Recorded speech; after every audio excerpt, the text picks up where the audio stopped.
Trump plays down China's Taiwan drills. Luckin's Taiwan entry to face tough competition, Louisa chairman. Taichung steps up security for New Year's Eve concert. Trump and Zelenskyy meet in Florida. North Korea says it tested long-range cruise missiles. Trump and Netanyahu meet in Florida for talks on Iran and Gaza. Brigitte Bardot, French actor and animal rights activist, dies at 91. India's first gene-edited sheep just turned 1.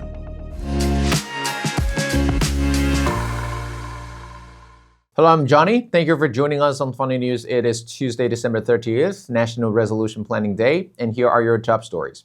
In local news, China announced a new round of military drills around Taiwan, including live-fire exercises. U.S. President Donald Trump said he was aware of the situation but not concerned, noting that Chinese naval drills in the region have taken place for decades.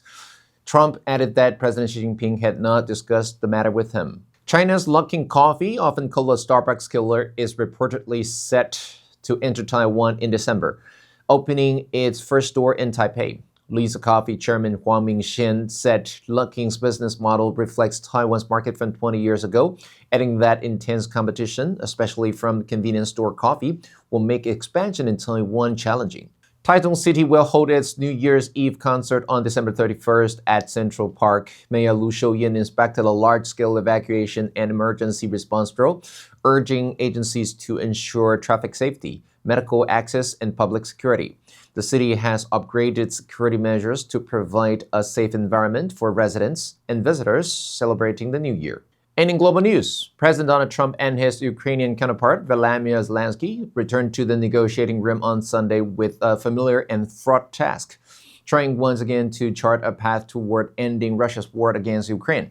The two leaders have met 3 times since Trump took office for a second term in January, with each encounter carrying high expectations but producing few concrete results, and at times even appearing to push a resolution further out of reach. As Kyiv presses Trump to deliver security guarantees, questions remain over whether the Florida summit marks a genuine turning point or merely another round of high-stakes diplomacy with little for Zelenskyy to take home. A White House meeting in February ended in acrimony and failed to produce the breakthrough Trump had promised. European leaders flanked Zelenskyy on his next visit to the White House in August as they sought a voice in the faltering negotiations.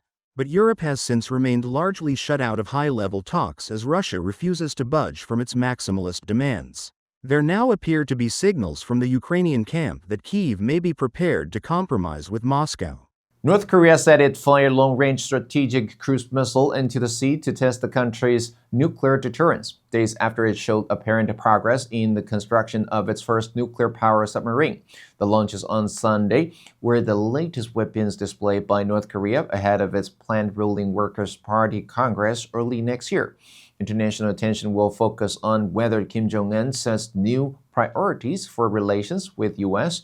in response to Washington's calls to resume long-stalled talks. Kim expressed great satisfaction over Sunday's launches, which occurred off the country's west coast. He said the tests demonstrated the reliability of North Korea's nuclear deterrence and its might, calling them a responsible exercise of the right to self-defense and war deterrence in the face of external security threats. South Korea's Joint Chiefs of Staff said it was aware of several cruise missile launches from North Korea's capital region on Sunday morning. It added that South Korea maintains readiness to repel any potential North Korean provocations through its alliance with the United States.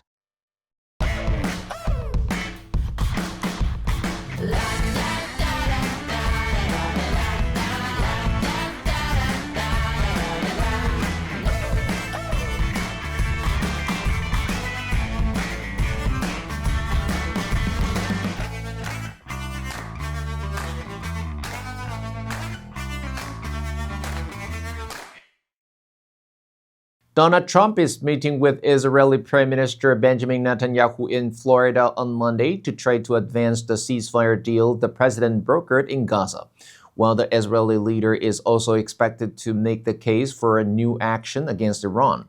Ahead of their closed-door meeting at Mar-a-Lago, Trump told reporters that the two leaders would discuss the need for Hamas to disarm, Iran's ballistic missile and nuclear programs, and Syria's new government.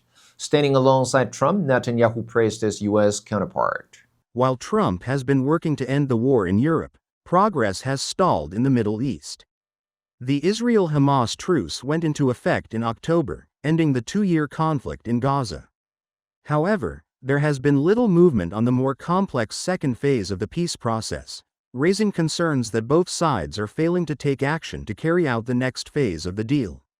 Local officials say more than 400 people have been killed in the Palestinian enclave since the agreement, while Israel has accused Hamas of ceasefire violations, including the delayed return of hostage remains, with one body still to be handed over. Screen siren Brigitte Bardot, whose portrayals of free-spirited ingenues made her an international sex symbol and the pride of France, and who turned her back on movie stardom in 1973 to become an animal rights activist, has died. She was 91. She had been hospitalized last month after a period of ill health and died at her home in southern France.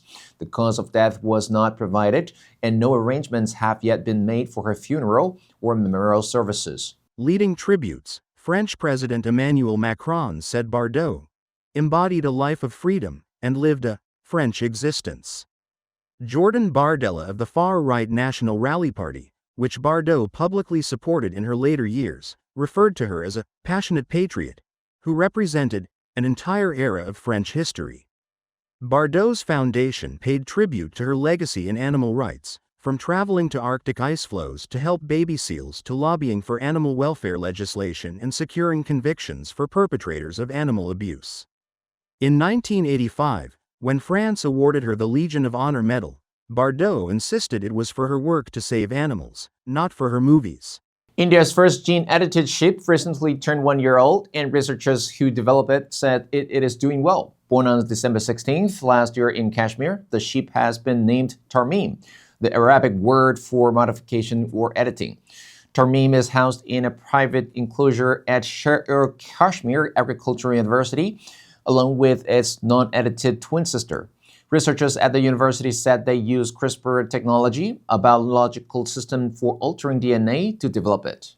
Basically, the technology allows scientists to use it like a pair of scissors to cut out parts of a gene that cause weaknesses or diseases.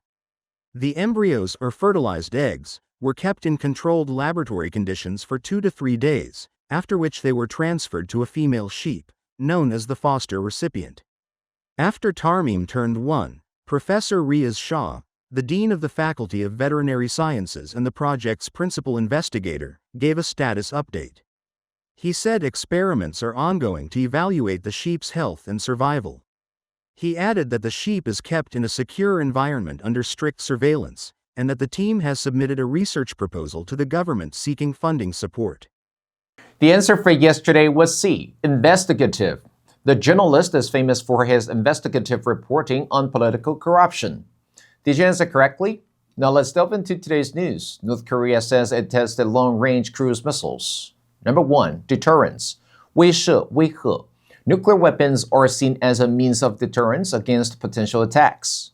Number 2, provocation. 挑衅, 激怒. The soldier tried to stay calm despite the enemy's provocation. Number 3, alliance. 联盟, 同盟.